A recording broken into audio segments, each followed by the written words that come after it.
WHO ने दुनिया को चेताते हुए कहा है कि भले ही कुछ देशों में संक्रमण कम हो गया हो, लेकिन खतरा भी टला नहीं है। इन देशों को कोरोना वायरस की दूसरी लहर से जूझना पड़ सकता है। ऐसे में लॉकडाउन के नियमों में ज्यादा ढील देना खतरनाक साबित हो सकता है।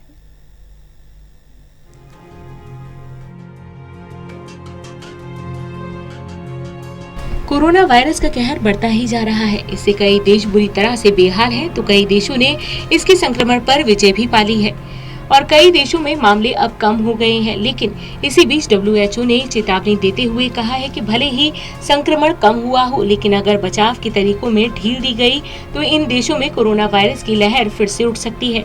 डब्ल्यूएचओ में इमरजेंसी प्रोग्राम के प्रमुख डॉक्टर माइक रियान ने कहा कि दुनिया के कई देश भले ही इससे उभर गए हों, लेकिन अभी खतरा टला नहीं है। विश्व अभी कोरोना वायरस की पहली लहर के मध्य में है।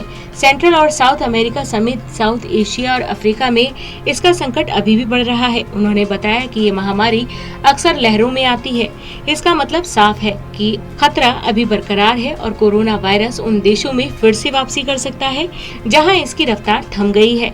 इसका ताज़ा उदाहरण चीन को ही देख सकते हैं, जहां कोरोना वायरस पर काबू कर लिया गया था, लेकिन अब धीरे धीरे मामले फिर से सामने आ रहे हैं।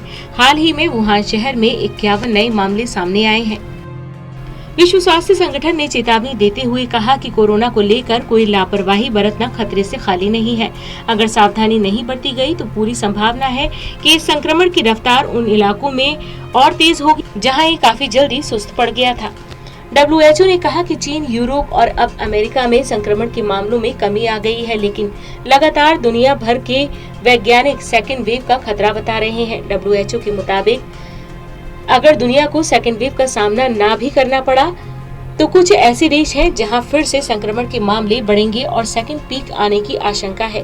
बता दें कि कोरोना संक्रमण के मामलों में एक ऐसा स्तर आता है जब सबसे ज्यादा नए मामले और मौतें दर्ज की जाती हैं। इसे ही पीक कहा जाता है। रियान ने चेतावनी देते हुए कहा कि सामान्य इन्फ्लुएंजा के मौसम में दूसरी लहर देखने को मिल सकती है, जो रोग नियंत्रण के लिए चीजों को बहुत जटिल कर देगा। हालांकि उन्होंने कहा कि हमें इस बारे में भी साक्ष्य की जरूरत है कि क्या संक्रमण के मामले किसी भी वक्त अचानक से बढ़ सकते हैं। संक्रमण का स्तर नीचे आने के बावजूद हम इसे लेकर पूर्वानुमान नहीं लगा सकते।